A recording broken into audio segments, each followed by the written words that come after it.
Premier Wen Jiabao promised in his work report this week to prevent land and housing prices from rising too quickly, a hot topic at this year's political sessions.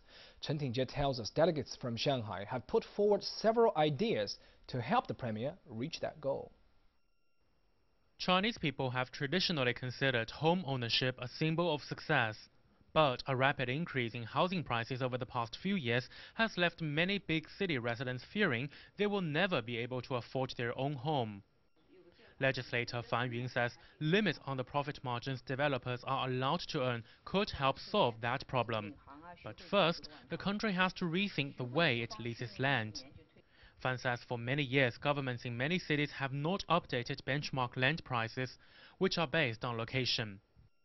The benchmark prices can offer reference to the market, but the current benchmarks are just too old, so the market does not know the real value of land.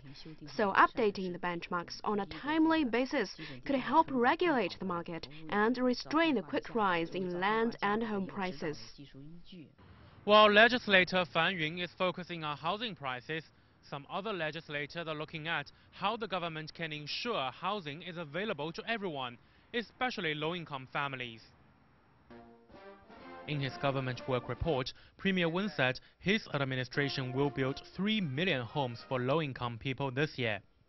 Legislator Zhang Zhaoan recognizes the effort, but thinks more needs to be done. He is proposing a bill dedicated to housing for low-income families. Although similar housing programs have been set up in many places, including Shanghai, Zhang believes a nationwide law is needed. Policies on housing for low-income families vary a lot in different places.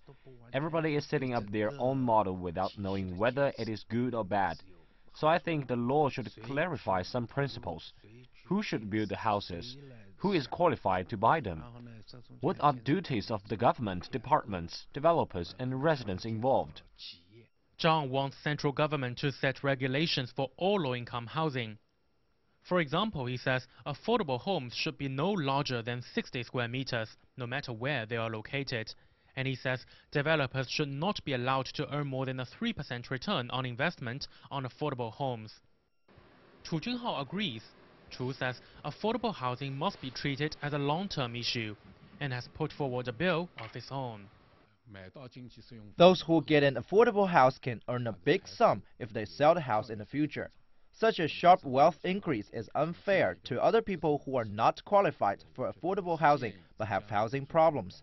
So we must carefully think about how buyers are allowed to sell off affordable homes.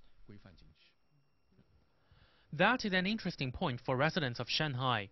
The city has set up an affordable housing program in 2 districts with limits on when the homes can be sold. Buyers must hold onto them for at least 5 years before they can sell. In the face of complaints that the application threshold for the homes is too high, authorities say policies will be adjusted later this year when the program goes citywide. Chen Tingjie, ICS News, Beijing.